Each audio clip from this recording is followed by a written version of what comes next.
अस्सलाम वालेकुम बच्चों। तो स्टार्ट करते हैं हम chapter number 5 gravitation.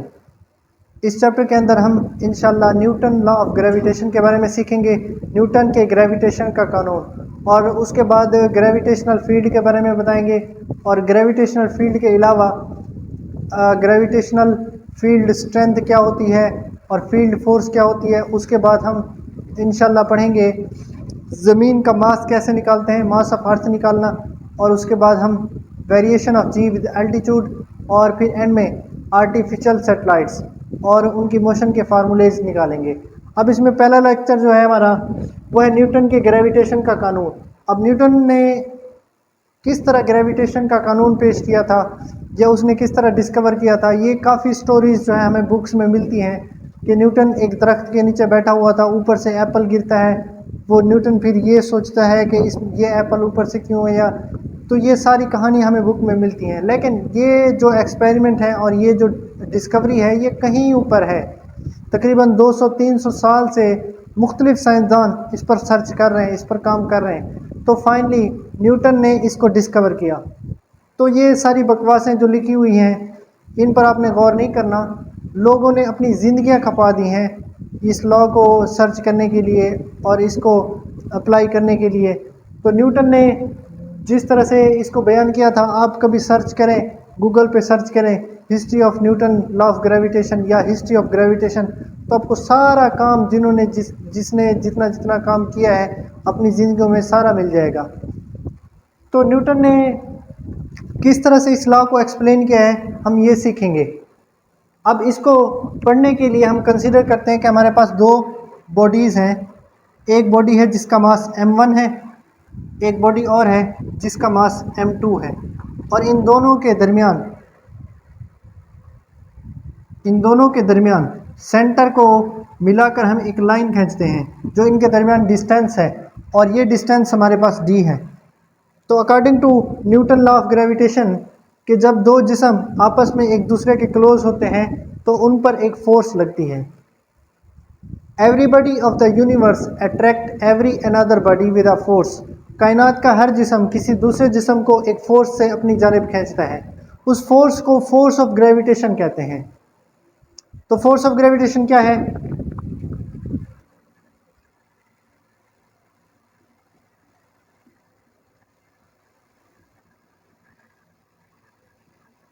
Force of gravitation, सबसे पहले हम डिफाइन करेंगे फोर्स ऑफ ग्रेविटेशन को। The force by which everybody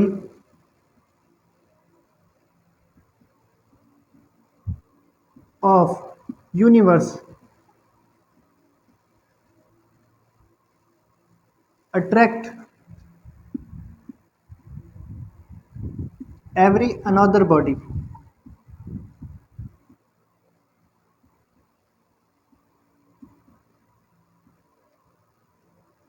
is called force of gravitation। तो फोर्स ऑफ ग्रेविटेशन एक ऐसी फोर्स होती है जिसके ज़रिए से कोई जिस्म किसी दूसरे जिस्म को अपनी तरफ खींचता है। तो इसमें ग्रेविटेशन फोर्स जो है अप्लाई होती है ग्रेविटेशन लॉ में। तो न्यूटन के ग्रेविटेशन के कानून के मुताबिक every body of the universe attract every another body with a force, और वो फोर्स डायरेक्टली प्रोपोर्शनल होती है इन दोनों के दरमियान मासेस के प्रोडक्ट के, और इन्वर्सली प्रोपोर्शनल होती है इसके दरमियान, इन दोनों के दरमियान जो डिस्टेंस है उसके स्क्वायर के। तो लिखते हैं हम statement,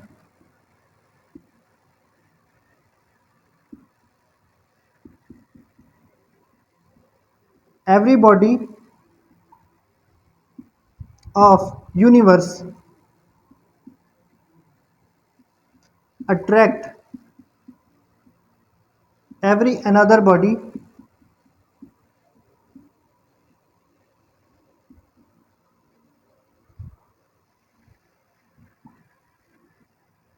with a force which is directly proportional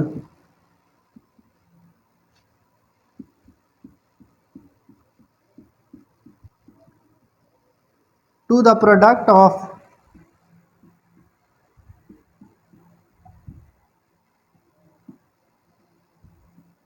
their masses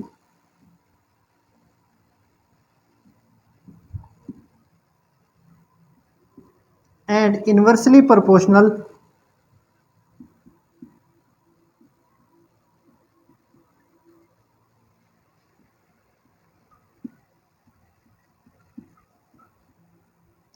to the square of distance between them।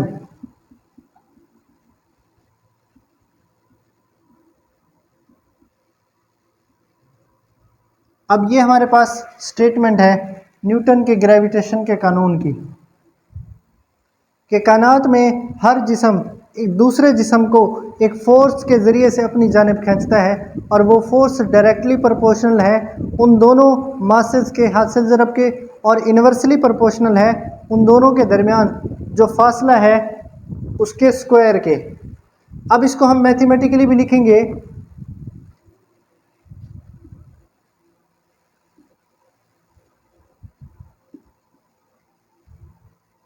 जब इसको हम मैथमेटिकली लिखेंगे तो ग्रेविटेशनल फोर्स को हम F से रिप्रेजेंट करते हैं, और ये डायरेक्टली प्रोपोर्शनल होगी M1 और M2, ये दोनों मासेस के प्रोडक्ट के, M1 और M2 दोनों मासेस के प्रोडक्ट के डायरेक्टली प्रोपोर्शनल। और इसी तरह से ग्रेविटेशनल फोर्स इन्वर्सली प्रोपोर्शनल होगी इन दोनों के दरमियान डिस्टेंस के, और इन दोनों के दरमियान डिस्टेंस को हमने D माना हुआ है तो D के इन्वर्सली प्रोपोर्शनल में होगी। अब इन दोनों को हम कंबाइन करेंगे, F proportional to M1 M2 divided by D square.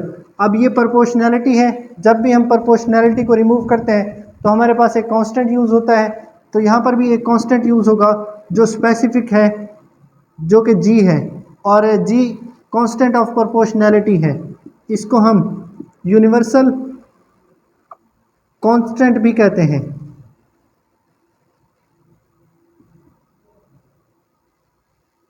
Universal gravitational constant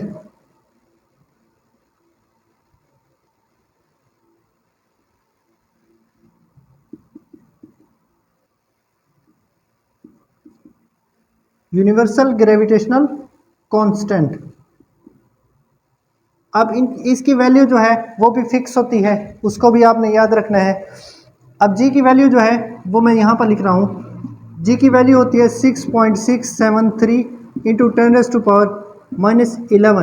आगे इसके यूनिट्स लिखेंगे जी के, तो इसके यूनिट बनेंगे न्यूटन मीटर स्क्वायर पर किलोग्राम स्क्वायर। अब ये यूनिट्स कहाँ से आए हैं, ये वैल्यू कहाँ से आई है, ये वैल्यू तो आप याद रखें कि हर फिज़िक्स में हर कांस्टेंट की एक स्पेसिफिक वैल्यू होती है।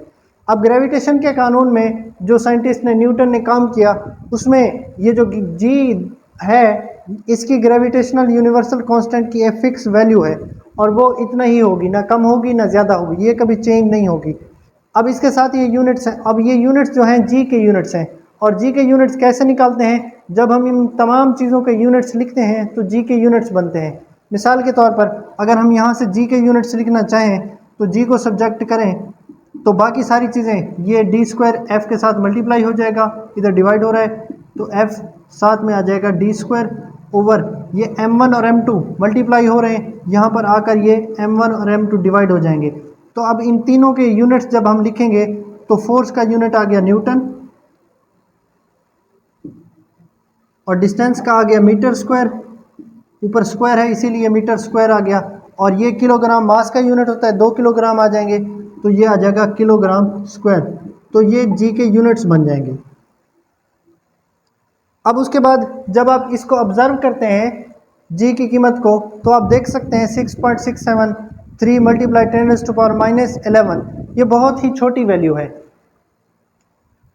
इसीलिए ज़मीन पर जो मुख्तलिफ़ चीज़ें हैं जो ज़मीन उनको खींच रही है तो उनको फोर्स महसूस नहीं होती, फील नहीं होती, क्योंकि जी की कीमत बहुत ही ज़्यादा स्मॉल है।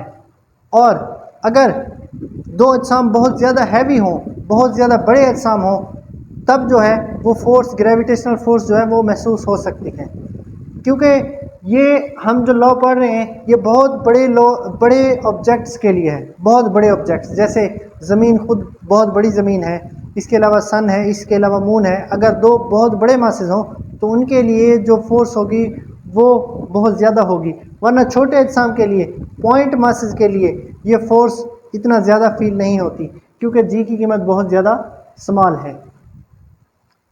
अब उसके बाद हमारा नेक्स्ट जो लेक्चर है वो है न्यूटन थर्ड लॉ और लॉ ऑफ ग्रेविटेशन, इन दोनों के दरमियान क्या रिलेशन है, तो उसको हम स्टडी करते हैं।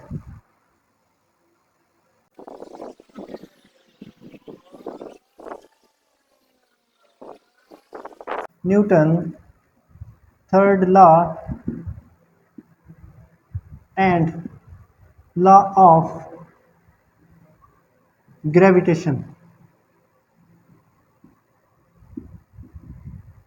न्यूटन थर्ड लॉ का तो सबको पता है, छोटे छोटे बच्चों को भी पता है। न्यूटन थर्ड लॉ में कहा गया था कि हर एक्शन का एक रिएक्शन होता है जो मिकदार में एक्शन के मसावी लेकिन सिमत में मुखालिफ होता है। इसको हम न्यूटन का थर्ड लॉ कहते हैं।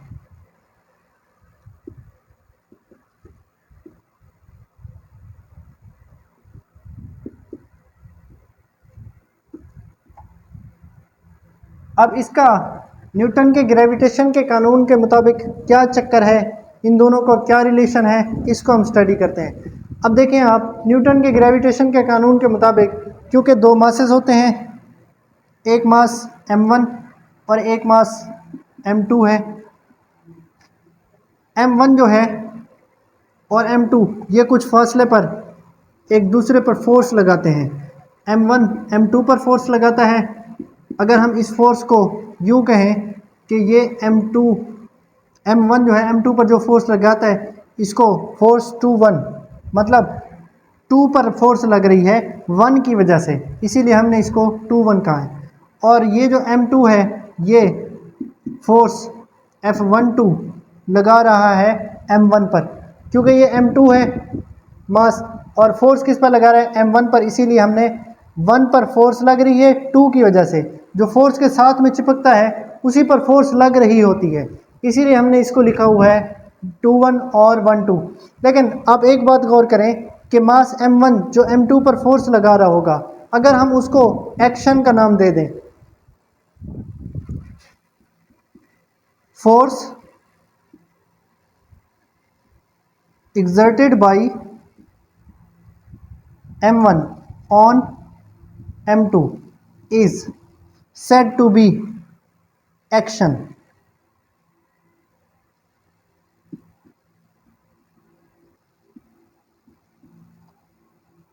या फिर इसको हम एक्शन फोर्स कहें। फोर्स जो m1 पर लग रही है m2 की वजह से, इसको हमने एक्शन कहा है। The force exerted by m1 on m2 is called action force। Means m1 जो फोर्स m2 पर लगा रहा है उसको हम कह रहे हैं एक्शन फोर्स, और वो फोर्स हमें पता है ये वाली फोर्स है। इसी तरह से एक फोर्स m2 भी m1 पर लगा रहा है, force exerted by m2 on m1 said to be reaction, इसको हम रिएक्शन फोर्स कहते हैं। अब इन दोनों को जब हम डीपली स्टडी करते हैं तो हमें पता चलता है अगर एक m1 m2 पर फोर्स लगा रहा है उसको हम रिएक्शन कह रहे हैं, और m2 m1 पर भी फोर्स लगा रहा है सेम मैग्नीट्यूड के साथ अपोजिट डायरेक्शन में, तो उसको हम रिएक्शन कहते हैं। तो ये भी तो हमने पढ़ा हुआ है, every action has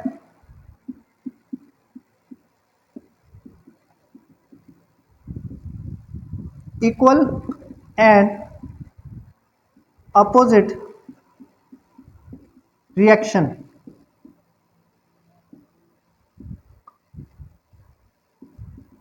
this is called Newton law of gravitation and third law. इसको हम कहेंगे न्यूटन लॉ ऑफ ग्रेविटेशन और न्यूटन के तीसरे कानून के दरमियान ताल्लुक। तो ये आपस में इंटरकनेक्टेड हैं। इसका मतलब क्या है कि दो मासेस एक m1 और m2 आपस में जब एक दूसरे पर फोर्स लगाते हैं तो M1 M2 पर फोर्स लगाता है वो एक्शन, और M2 M1 पर फोर्स लगा रहा है वो रिएक्शन कहलाता है। और एक्शन और रिएक्शन दोनों मिकदार में मसावी लेकिन सिमत में मुखालिफ होते हैं। इसको कहते हैं न्यूटन के मोशन का तीसरा कानून।